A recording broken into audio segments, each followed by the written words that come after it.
Okay, welcome everyone to the October Horror Writers Association Rhode Island chapter meeting. We are recording for those who either cannot make it tonight and have been attending regularly, or for any new people that are interested in joining the Rhode Island chapter of the HWA and want to check out. We did start an HWA Rhode Island YouTube channel. So the videos are posted up there with a very brief description of like what was discussed, what the agenda was supposed to be, and then what was discussed, so that we can look back as well and see what we talked about. Although I think for the past few months we've had a pretty similar agenda each month because we're still pretty new. We're trying to really establish our membership and figure out exactly what we want to accomplish by being a group, and how we want to manage readings and potential get-togethers, also while navigating the still existing COVID landscape. So yeah, with that being said, I think the first thing I want to do for this meeting is to actually go around and do some introductions again, because we do have so many new members, and then there are some people that we weren't able to attend the last month or two, so just to get everybody on the same page. So yeah, and I'm not even going to start because I talk too much as it is in these meetings. So whoever wants to start, take yourself off mute and give it a go. I'll go. My name is Belanger, and I'm a high school English teacher in Warwick. And my email, by the way, was former FORMER.ballplayer@gmail. If anyone's interested in mentoring that kid, I'd appreciate it. So yeah, I've been writing horror and mystery short stories for a long time. And I'm sorry I haven't been able to make the last month or two. Just illnesses, craziness going on. Happy to be back.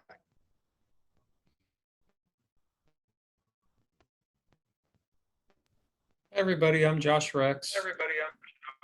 And I'm echoing, sorry. I'm Josh Rex. I'm a graduate student in Bowling Green at Bowling Green State University in Bowling Green, Ohio. I have a collection published called What's Coming For You, a novel called A Mighty Word. And since I'm allowed to announce it, I guess, a collection forthcoming from Weird House Press called The Descent and Other Strange Stories, which will be out next month. I'm Curtis M. Lawson. I currently live in Salem, Massachusetts, but I'm moving to Seekonk, which is like 15 minutes from Providence. I have several novels and collections out. I used to run before COVID some live readings here in Salem. I have a podcast called Weird Transmissions where I interview authors and musicians and artists and such like that. And I do some work for Weird House Press, helping them find authors and format books and whatever else Joe Morey needs me to do.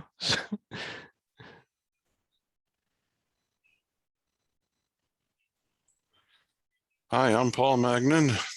I've been writing for a good part of my life, off and on, whenever life doesn't get in my way, which sadly happens, but what are you going to do? I have a collection of short stories and 4 novels that I've self-published. It's through Amazon. I specialize in dark fantasy and horror. And well, I'm not sure what else to say beyond that. I do have my last publication, my short story is in an anthology called Violent Vixens, an homage to Grindhouse Horror, which was published through Dark Peninsula Press. And well, I'm kind of proud of that, I think. So, so there you go. That's me. So, batter up.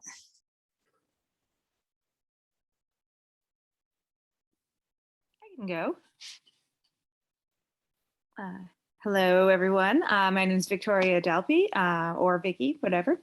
And I am Providence-based artist and writer. I went to school for painting, and so I spent most of my time painting And, you know, I write dark fantasy, horror. I had a book come out a couple years ago. I have a short story collection coming out in the new year sometime. And yeah, happy to be here. And hello, everyone. Okay, I'll jump in. I didn't know you had a short fiction collection coming out next Yeah. year, so that's very yes, I'm Christa Carmen. I am in Westerly, Rhode Island. Yeah, what else? I write predominantly horror. I had a short story collection come out with Unnerving about 3 years ago now, and for the last 3 years, I have been working on my debut novel. I think, what is it? It's October 21st. So I have like 3 weeks shy of the year anniversary of when I started working on this book coming up.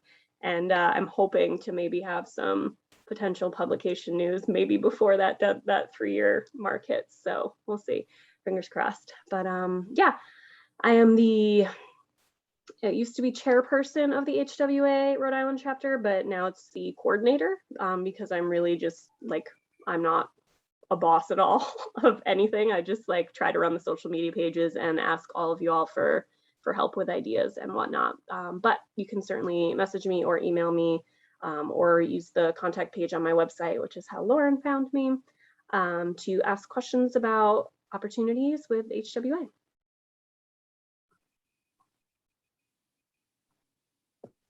Maybe that's a great place to segue. Thank you, Christa. I really appreciate it. I'm Lauren Daniels. I'm actually in Australia, but I was born in Rhode Island and my parents are still in Middletown, and I grew up in Portsmouth, and I'm a roadie. I'm a caw hog for a heart kind of girl.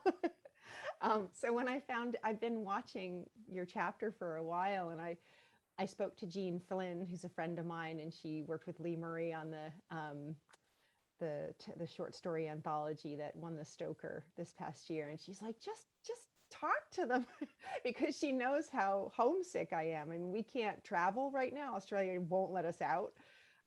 So just watching what you're up to, and I have a stupid grin on my face. It's just because I'm so happy to hear your accents, and I'm so happy to connect with New England and Rhode Island. I do have a novel out. It's a kind of dark fairy tale for adults called Serpent's Wake. I have an author craft book on winning short story competitions because I've been a judge for short story competitions for a while. I'm an editor of over 100 titles. And I kind of got lost in that for a while, but friends like Jean Flynn have called me back a bit and keep throwing competitions in my path and say, you know, you have to feed the writer as well. So I'm going to write for that Baba Yaga submission call that's floating around. And I did get my short story Burnham Wood in the Generation X anthology with Rebecca Rowlands that's coming out in January 2022. So I'm thrilled about that, just to be in that gathering. And I joined the HWA in was it March, right after Stoker. I mean, as soon as the Stoker YouTube awards ran, I just said, look at how supportive horror writers are of each other. I'm in. I love this. I mean, I've always written this kind of stuff anyway. What am I doing? So I'm just thrilled to be here. So thank you for including me, Christa. The pleasure is all mine. I was very excited to get your message. All right, who's next?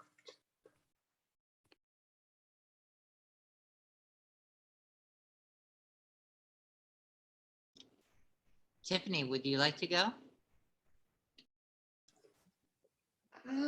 Yeah, sure. All right. So, I'm originally born and raised in Rhode Island. Let's see. I did a stint overseas for a few years and then came back. I actually live right over the border from Christa, and we met at our program. Like, you know, what was it? Has it been it's been almost 2 years, right? Does COVID even count? I guess it's been 2 years since we. I mean, it feels like it's been more than that, honestly. And new to horror, I think I only recently came to terms with what I was writing was horror. So I keep saying I'm a short story writer, but that's clearly a lie. I'm still working on a lot of, my novels in progress. So that's that. Thank you, Tiffany. All right, Larissa, you're up. Okay, that sorry to be Machiavellian there, but I wanted to wait until everyone else was done so that I would be last. Also, as a mea culpa, I've missed the last couple of Zoom meetings, so I apologize for that. My commute from Providence to Boston tends to be 90 minutes to 2 hours each way, so it can be a little bit gnarly. But hopefully, hopefully there'll be more library professional opportunities for me closer to home. I'm Larissa. I been a member of HWA for about 5 or 6 years. HWA, our Rhode Island chapter, only just now, thanks to Christa. But a little bit of trivia about me. I've got one debut fiction piece, which is F4, was published in 2018 by Eraserhead. It's kind of like my kaiju grindhouse reel. It's in hindsight, I don't find it representative of what I'm capable of as far as writing goes. So thankfully, I have a story coming out in the Other Terrors anthology, published through HWA and Mariner next year, that Rena Mason is co-editing. So I'm pretty excited about that. That'll probably be next spring or summer. But the other bit of trivia about me that's actually important is I work Sundays at the Lovecraft Arts and Sciences bookstore, and I'm trying to get at least Zoom readings happening again for them.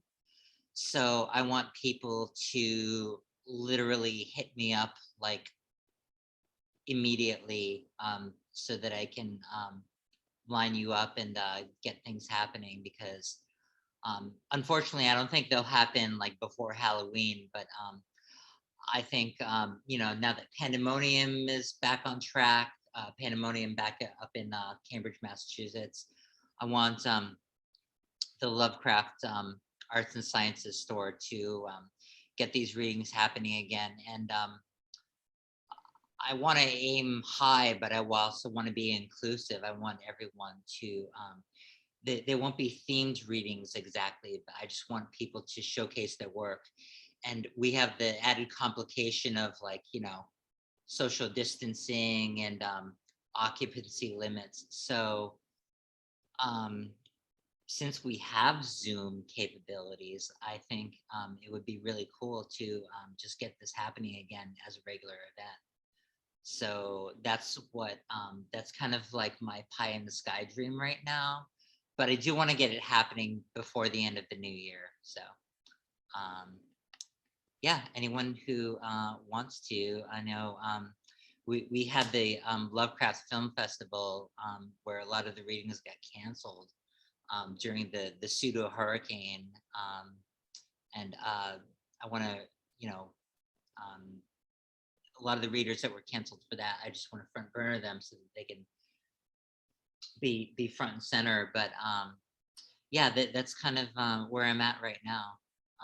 Trying to get back into writing again. It's been mostly nonfiction for me lately, and it's been kind of a drag. So now that I've had some time for reflection, it's time to get creative again. So that's kind of where I'm at. Very good. Also regarding the mentorship for the students, I don't know if HWA has a membership requirement for mentorship. They probably do, but this, we don't have to reinvent the wheel here. Maybe this is the sort of thing where, like, Robert Bloch wrote to Lovecraft asking to pick his brain. It wouldn't hurt. It wouldn't hurt the student to look in the at some of the acknowledgement pages at the back of his favorite books and be like, this is the writer that I would like to maybe hit up or hit up their agent. And maybe they'll be open to offering some feedback. So Sure. I'm a librarian, so naturally I want to be helpful. I appreciate that. That's good. Thank you. I appreciate it. So that's a good, the things that you talked about, Larissa, it's definitely a good segue into, am I echoing again? Okay, maybe not. So I know you said that the Lovecraft Arts and Sciences readings would probably not happen before Halloween. So we'll sort of table like potentially doing an HWA Rhode Island chapter reading for like maybe November or December. I wanted to talk about, so I really wanted to have had a reading for us scheduled by now. And I admit like part of that is, you know, part of that is my fault for like not, I mean, I certainly could have like reached out to some places and like found a locale. But it was, you know, it was also hard because we didn't have a ton of people here last month to kind of like, I know we talked about it the month before. So, and I know we talked about a potential Zoom reading or whether it should be Zoom versus in person. And I guess, so I'll just like continue to put all the blame on myself. I really wanted the reading to be in person. And I think I was sort of like holding out to find a location that we could do that in. And the closer that we got to the end of October, like my local bookstore still isn't really doing like events where this many people, because I mean, the amount of people that we have on this Zoom call right now could be a nice, you know, maybe even a little longer than we would want. But like, I don't think any of the places that I already have connections with are hosting, like Larissa said, there's occupancy issues and social distancing and just straight up like not hosting things right now. So the closer that we were getting to the end of October, the more I was sort of like in denial of that. So I was like, I want it to be in person. That's sort of my area, not area of expertise, but like that's something that I would be much better at putting together. Like I'm friends with the events coordinator at the Savoy, and I know, you know, I've worked with ARIA, so I know people at the Warwick Public Library, and you know, Paul, you and I have done events where like Mike could help us put something together. But now I'm sort of like, I think it would have to be Zoom.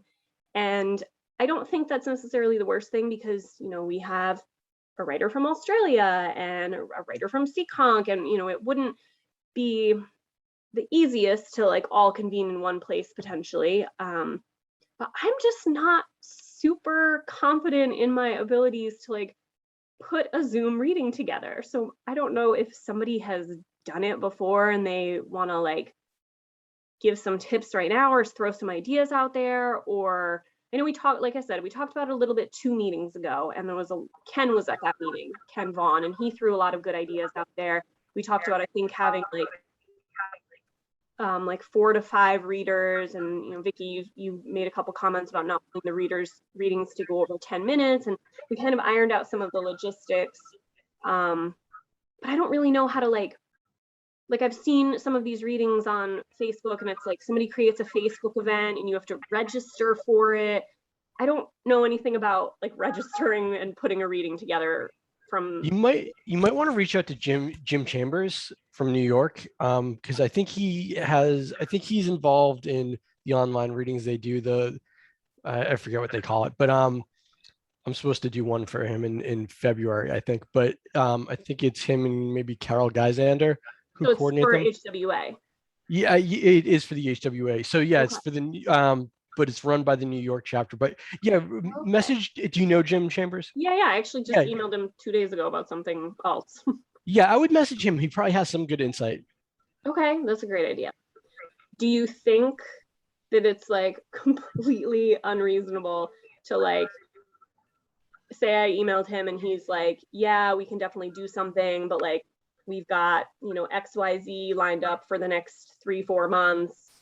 I mean, do we want to do like something very, very informal for like Halloween or like the day before Halloween, where I mean, maybe we do like 4 of us that just do, you know, 8-minute readings, and we throw it up on like the HWA Rhode Island site, and somebody helps me figure out how to tell me if I'm like, this sounds way too complicated for, you know, what is it, like a week and a half away.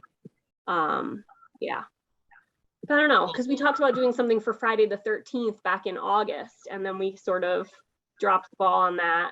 And I don't know, I just feel like it would be nice to have something that we could invite people to, even if it was just online, to like get more interest in the HWA Rhode Island, and then just get the HWA in general to like pay attention to our chapter, and maybe just like people in Rhode Island in general to like know about us. And then maybe when bookstores do start opening back up, we can schedule something in person. I don't know. What does everyone think? Well, I got a couple of ideas. First of all, I'm sorry for ditching you guys for the past few months. I apologize, especially since I had the Warwick Library idea before too. Barnes & Noble is open in Garden City, and they are starting to schedule readings. I don't know if they're, you know, for authors to come in. So I don't know if they're like on the table doing that right now, but certainly they've handled readings before. So a couple of us show up and they can kind of tell us what to do.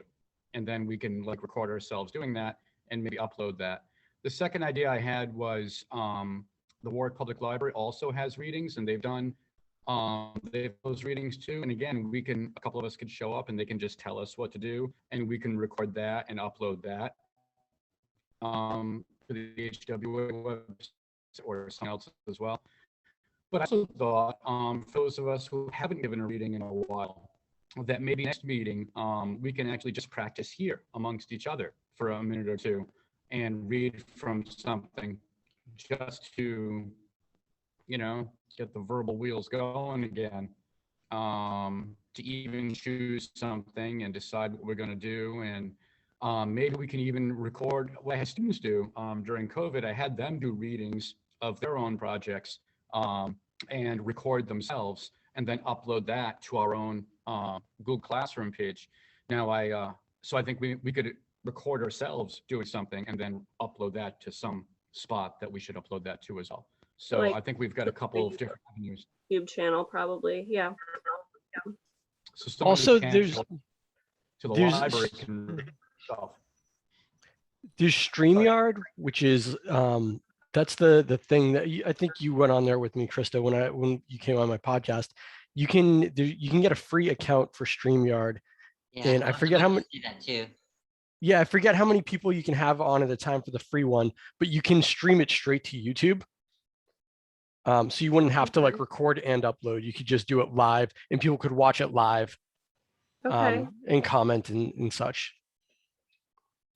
And you don't have to download anything apparently. So Okay, cool. And when you say stream it straight to YouTube, would I like stream it to the HWA Rhode Island channel?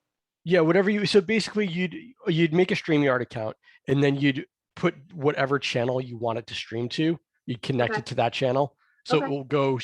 It'll stream right to, you know, whatever channel you hook it up to. I like that. That's cool. That's like what I was kind of wishing I knew about, because I was like, I don't know about the whole register for like, I don't know. I was just looking at the Facebook events for like the online readings that like my local bookstore does, and I was like, how do I set this up? And of course, like the events coordinator that I do know there is out on maternity leave right now, so I'm like, I'm not going to bother them. So that's great. I'm going to check out StreamYard, and I'm going to email Jim Chambers too, just because that would be cool. If, you know, I'm guessing they are probably a couple months out in planning things, so maybe they can get us down the line. Well, he invited me to do one in February, probably 3 months ago. So Yeah. Okay. yeah. So perfect. And then yeah, we should maybe get on the docket for like Barnes and Noble or Warwick Public Library for, I mean, they're probably, even if they are just getting up and going again after COVID, I'm sure they're not going to be like, oh yeah, come in tomorrow or next week. It'll probably be, you know, a month out at least. So yeah. So if I were to make a StreamYard account, I keep echoing. It's driving me nuts. Am I echoing to everybody? Yeah. I have 6 different screens in front of me, and you'd think like one of the, this is why I'm like elder millennial that doesn't know how to use new technology anymore. Okay, who would be interested in doing potential StreamYard straight to YouTube reading for like October 30th? Just let's get crazy and pretend like I can put it together in that amount of time. Is anybody okay? Okay, hold on. That was Tiffany's like this, Lauren's like this. Unfortunately, I'm not available. Okay, so hold on. We had Josh, Curtis, maybe Tiffany, Steve, Lauren, Vicky. You're on mute. I would have to be probably a maybe because I have to do like kid Halloween stuff and I have in-laws coming with little kids and I also have to sneak in an adult daytime party in there. So there's a good chance I will be like drunk in the early evening. So, all right. Well, I mean, all right. And Paul, that might make the performance better. Exactly. So, you know, just I could maybe be like a backup that staggers in like in a partial Halloween costume. I've had in my live readings, I've had great drunk people read. So it can be. Paul, how are you feeling too? I just want to like October 30th, you said? That's a Saturday, right? Yes. I probably not because I know on that day in the afternoon I'm taking my mother to see my 98-year-old aunt in Pasco, so okay, well, if we had Josh, Curtis, Lauren, Steve, and Tiffany, maybe. That's 1, 2, 3, 4, 5 at I mean, that would be an hour if everybody read 10 minutes. With like a 5-minute intro and outro that, I mean, we probably wouldn't even need an outro. Just be like, thank you so much, bye. So yeah, that could work. So I'm writing your names down and then I'm going to harass you separately on an email thread. So just remember that you volunteered and go with it. All right. I've already got the short story in mind I'll use. Very good. Okay. So yeah, so before I send the harassing email,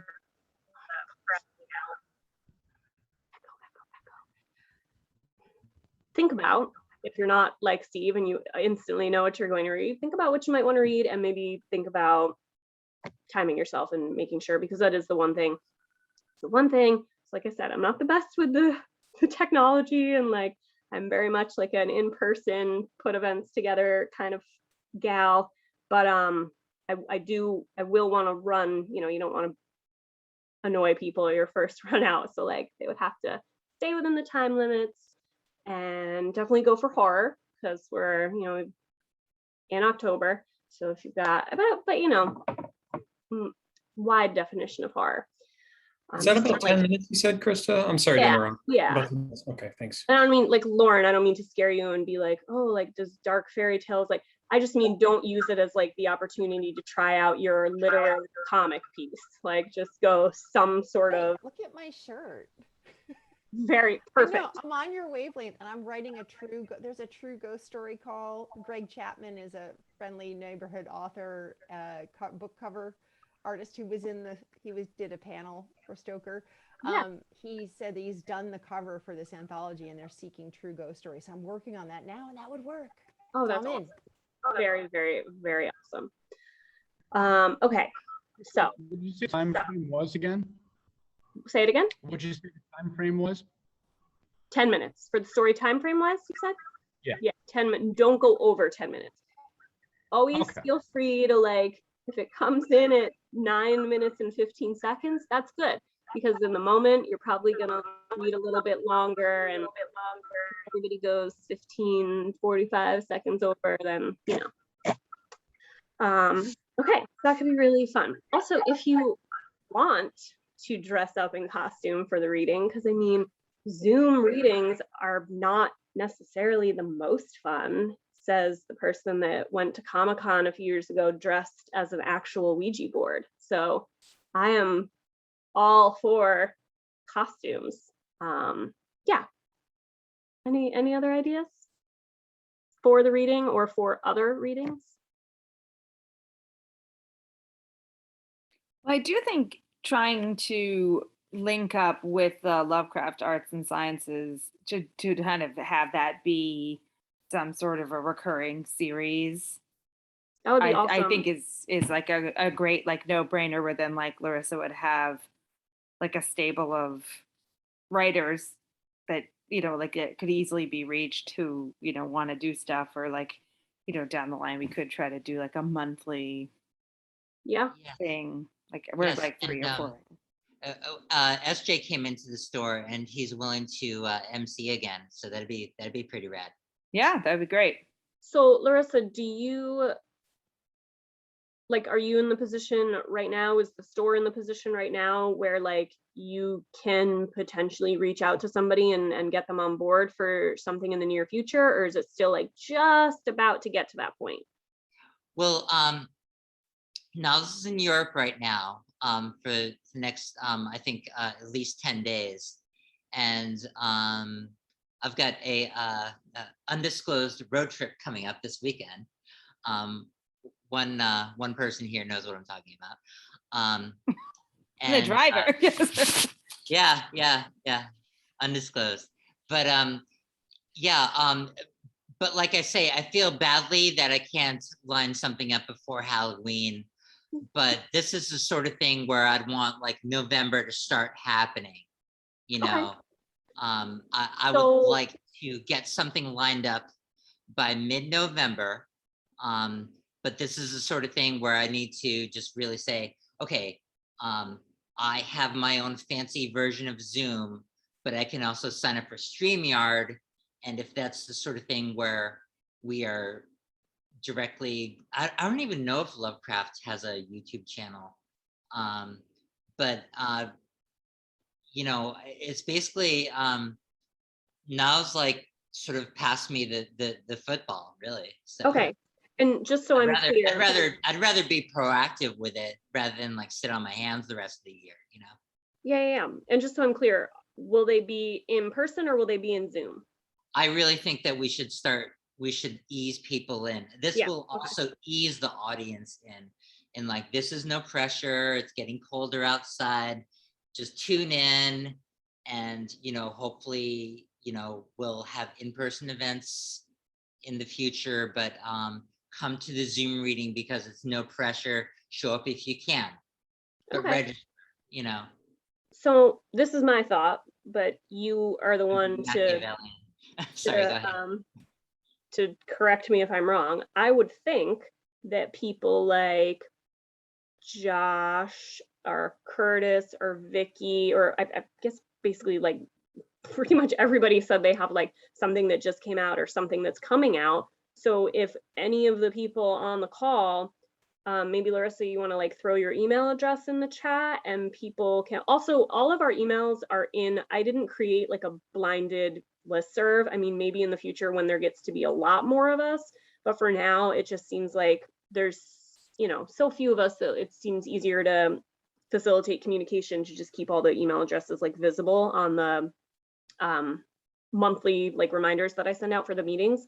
So you should be able to find everyone's emails are on there. But so Larissa just threw hers up there. So yeah, if you want to do a Zoom reading, work with Larissa, do it with Lovecraft Arts and Sciences. You know, you got a short story in an anthology you want to read from, you've got a novel coming out, a collection coming out. Hit her up. Yeah, because I'm basically making a Google spreadsheet of anyone who is a prospect. So it's like the longer this list of prospects is, the happier I think everyone will be. So. Cool. On the other note too, I feel like we should all make sure that Lovecraft Arts and Sciences has our books, so that they can kind of cross promote that, because then if that person is reading coming up, then they could be for sale in the store, and then have that. I don't have executive decision on those acquisitions, but please keep me in the loop so that I'll know to remind people. This may sound like a dumb question, but where is the location of Lovecraft's Arts and Sciences? It's in the arcade in downtown okay. Providence. Yeah, pretty much All right. like in the just right downtown Providence, like next to the fancy, pseudo Broadway theater that we have going on. Oh, Paul, They're gonna have musicals again soon. So. You know where you and I got Mexican food at StokerCon? I wasn't at StokerCon. In Necronomicon? In Necronomicon, yes. Yes. Okay. It's like between that hotel and where we ate at that Mexican restaurant. It's like okay. Right. Yeah, because I know where the short walk. Yeah, because I know where the arcade is. I just wasn't sure where it was located. But now that you say it's within the arcade, I could once I know that, I can find it easily enough. So okay, thank you. Yeah, it's definitely worth the destination for sure. Mm-hmm. So I haven't been there in forever. That way, Victoria can come in and harass me again. Mm-hmm. That was the best afternoon. That really brightened my day. Thank you. Okay, so what time is it? We have like 15 minutes left. I want to really quickly throw out, because I started talking about it before some people joined and before we recorded. I like the Discord app. I thought it was like working pretty good. Doesn't seem like everyone's using it, but Josh, you already know, but Curtis, Lauren, Tiffany, we were trying to figure out, because everybody gets like 8 million emails every day of their lives. And with the HWA Rhode Island emails that I'm already sending out, it's like, I was trying not to send a whole bunch, but it was already kind of becoming, you had to keep your eye out for the one actually important one that has the meeting link in it, or, we did a couple in person, so the meeting location. But then I was sending out, if you want to give me your name, we're going to try to make a directory. And, we're thinking about doing a reading. And I was trying not to be spammy, but like, it's hard to not send a bunch of emails. And when you've got 1 million people on the distribution, not 1 million, but like more than one person on the distribution list, it gets kind of hard to keep track if people start replying all. So some of us downloaded the Discord app, and we've been chatting a little bit on it just for like I want everybody to use it, not just if you're physically in Rhode Island, because I threw on there a couple weeks or maybe a month or two ago now, when like Nightmare Magazine was taking submissions for like a 1-week period. So I threw it on there so that if anybody hadn't seen it, they could see it. But I was also hoping for the people. So for everybody that's not in Rhode Island, I wanted to use it for like quick little communications like that. If you wanted to let people know about a market, or like Steve, not to put you on the spot, but like, are you on it? I am putting you on the spot. Are you on it? You're on mute. I'm not right now. I will be very soon. Okay. Right when I get home. I'm thinking that like your potential request for like the student mentor for your school, that this would be like a perfect place to throw it out there. And then for the people that are in Rhode Island, Larissa made a good point that like, it's going to start to get colder and we're all very to Zooming and not going out to have to don our masks and socially distance. So I don't know if we will succeed in having a get together anytime soon. I would certainly like to. Maybe like we could, it's not going to happen before the end of October, I'm sure. But like maybe sometime in November. I myself am not against it. It's just that I know that for a lot of events, certain venues require that you bring your vaccination card with you. Yeah. As the pretty much more of a price of admission than the actual if there is a cover charge. That's your cover charge, is your vax card. Yeah. So, and I don't want to open up that can of worms, because that's a lot of people aren't getting vaccinated for some reason. But also mea culpa, because like I said, my commute from and to Boston can be 2 hours each way. So I haven't played with Discord much, but I did join. Yes. So I'm sorry. I need to tune in more to that. I'm sorry. I do have it open. I don't want it to like feel like it's another thing that you're not doing. What I want it to feel like is like, if you if somebody has the brilliant idea, like I know, oh, Aaron's not here tonight, but like Aaron brought up, I think Aaron brought up that riffraff place. Vicky, you might have contributed to that conversation too. So, you know, if like all of a sudden you're like, I'm dying for some writerly conversation, and you know, HWA Rhode Island, we haven't gotten together in a while. I'm just gonna throw it out there on the Discord. Like, I'm going to Riff Raff next Thursday at 5 o'clock. Anybody from HWA Rhode Island that wants to join me, come. That's what I'm hoping we could maybe get to a place to with the Discord app, that like we use it as like an easier place to communicate than email, but not as a, you know, not as pressureful as like if we opened up a group text, because nobody wants to be in a group text. It's like an app. You can set it to give you notifications or not, and just like pop in and check on it every once in a while. Well, one thing that's neat about Discord is that you can post in the hashtag general discussion, but then you can be like, oh, if you'd like to join the mentorship discussion, I just made a hashtag mentorship channel within that account. Right. I don't know if anyone can do that if they don't have admin privileges, but I think that's kind of neat, in case you don't want to like inundate the general discussion with like, you know, 20 messages about mentorship. So yeah, that's a great point. And somebody just double check when they go on to see if they have the ability to create a channel. And if you don't, maybe I can like double check to see if I can open that up. And if not, just like, I guess, ask me to open the channel and I can, or am I the only yeah, admin? totally. That's perfect. That's perfectly valid. Okay, so we have 10 minutes and I want to like any other business it, so that anyone that has anything they want to discuss can do so. No pressure. How do you find your voice when you're writing? How do you find your voice? Oh, see, I thought you meant like I'm on recording. I'm gonna put y'all in on the spot right now. I feel the last story I wrote, I did it like at the 25th hour, and I feel I felt great about getting it done, but I was like, is this my voice from the book that I wrote that I don't like anymore?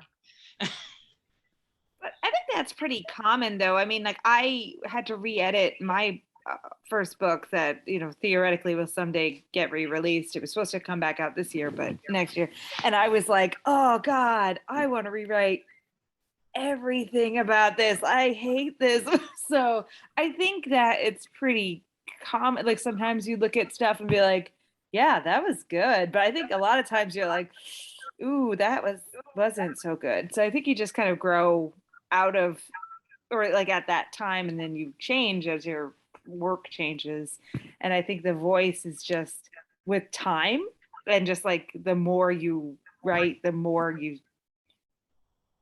develop a voice. But you know, I don't know. I don't know if there's a way to actually do it consciously. There's no way to be philosophical about it, because like you're right. The more you do it, the more you finesse it and work on your you have a better sense of technique and what you like in other writers, and you can glom onto that and make it your own. It's just that because voice can be kind of limiting too, because if you like do a thing and you're like known for doing that thing, then things can get a little bit samey. And I've definitely read story collections, you know, where one story, you're like, oh, that was great. But then you read them all together and you're like, oh, this is like the same story over. Like they have a real Mad Libs quality to them. And it's like, just because they do the similar things, you don't notice it when they're separate. But when they're all together, they have like their greatest hits kind of thing. like I think when you find a voice that you really like Jack Ketchum has a very awesome, like sad philosophical horror voice that he really tended to like stick with a lot of his things. But in terms of like one novel, with the Gravediggers that I was writing, I heard an omniscient voice that changed because it took me so long to write it that my voice, like you said, was changing. And I found either I had to create chapters from differing points of view with different voices, or I just had to finish the whole thing faster before my, voice changed again. And I guess that's what I would recommend. Either choose different points of view for characters and chapters, or for me, I just had to finish the damn thing faster before my voice changed again. I really like that, Stephen. Thank you. I think for voice, for me, it was reading wide enough to stop trying to imitate the people I liked the most. The first short story I ever submitted sounded like a mix between Douglas Adams and Chuck Palahniuk somehow. And then, there was a lot of Lovecraft imitation and stuff like that. So I think the more that you learn from other writers that aren't necessarily the thing that you generally gravitate to, you pull from enough different sources that you develop your own kind of hodgepodge voice. Hopefully you grow out of trying to imitate others, and it kind of happens organically. Yeah, I have to agree with Curtis on that. I think reading widely outside of horror is really important because there are horror aspects in everything, whether they're implied or whether they're right out in the open. So I think it's vital that you seek out not only things, not only fiction that's outside of horror, but also some nonfiction too. There will be so many things you'll pull out of that'll establish mood for you in a way that you didn't realize. I got so much information because we think in terms of language, the way a sentence is structured, and I got most of that from journalism. So that's what I love. So that's great. I think this is also where short fiction is also the way to go, where you can be experimenting with tone and with style and with genres, and you don't have to like marry yourself to a novel, and like, which is years often of work, and you really have to commit to kind of consistency, whereas like in the short you can kind of get in, try something, get out, and kind of be playing in those spaces more and like wearing different types of hats so that you can feel out the voice in it, in different ways, I think, without having to commit as much time, I guess. I agree with you what you said earlier, Victoria, about the voice not coming on a conscious level, because I know we have authors that have influenced us, and maybe subconsciously we imitate them somewhat. But I know from my own personal experience, if I try to force a voice for a particular story, it comes out contrived and awful, and it just gets abandoned. So you just stick with it. Just let your own voice come out, your own experiences that you've had throughout life. Just whatever you've done, whatever you've seen. And it's just a big mishmash of everything. And in the end, it comes out you. It comes out your voice without having to try to create or force anything.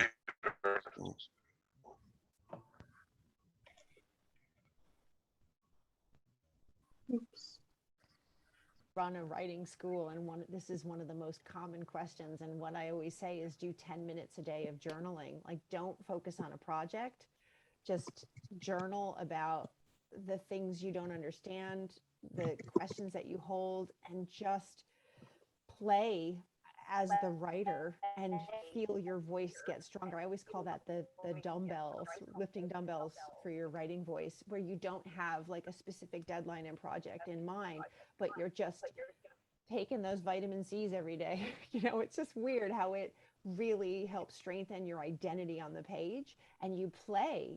I think that idea of playing without that set project and that thing breathing down your neck that you need to, get into the competition or the anthology or whatever, that's incredibly valuable. So that's an awesome question. Love that, Lauren. Thank you.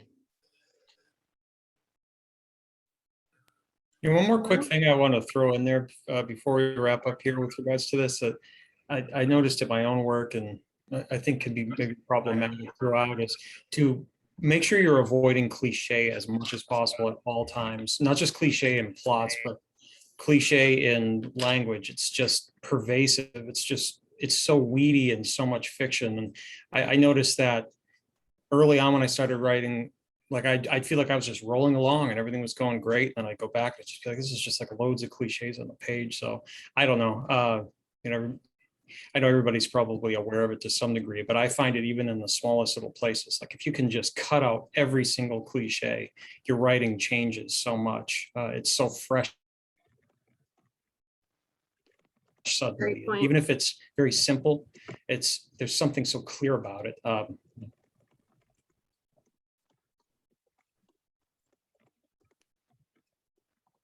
That's the first thing they do to you at school, isn't it? If you study writing, is they just try it, say they give you a writing assignment and then say, bring it back without the cliches. And they're not just talking about at the end of the day, they're talking about ample bosoms and roomy eyes, you know, the whole thing.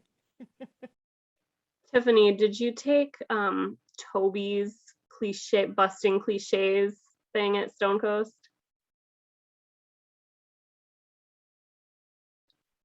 I think you're nodding. Yeah, I did. It was very helpful. Yeah, I still refer to it from time to time. Yeah, it was. I should take. Oh, I should. There was like, I think he like gave you some like hints and tips and tricks. I should try to find them and like throw them on the Discord app. I remember he said, you know, sometimes you take two cliches and then you just that are completely different and then you just meld them together. Like what was it? Detective novels and like medieval setting. Yes. Yeah, he had us do like all sorts of cool exercises. And if nothing else, like even if I do not have as good of a memory as you in remembering something like that, but like once you know, Josh, you just said this too, like once you've had it brought to your awareness, like you can't read your own writing without seeing pitch black and, you know, whatever, all the other ones that are just so ingrained in, you don't even, at first you would never recognize them, and then once it's been brought to your attention, you can't not recognize them. So all right. Lucas from Belanger County used to do that. Used to combine his cliches and screw them up. Used to drive the characters crazy.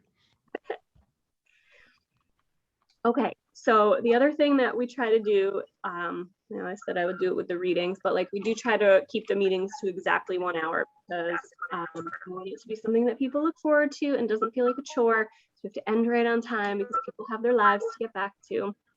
So yeah, I'm going to end the recording. And I think people are finding the Discord invitation in there. So Lauren, Tiffany, yes, I to you guys, if anybody needs it again, because what happens is the original Discord invitation expires after 7 days. So if you didn't join in the initial 7 days that I send it to you, I think I have to re-invite you. So just hit me. Did you send it to me again? I do have a Discord account, but I don't think I signed. I don't think you're on it, so I'll resend it to you, Vicky. Yeah, resend it to me because I do have Discord, but I totally somehow missed doing that. Okay. And Steve, I'll send it to you, Steve, and Paul. Get home, I'll join right away. Okay, so Can't wait to get home. okay, very good. Wonderful. So this was so lovely. I'm glad we all got to see each other's smiling faces for the month of October, and I will be in touch with the people that want to do the reading, and have a lovely evening. Bye, everybody.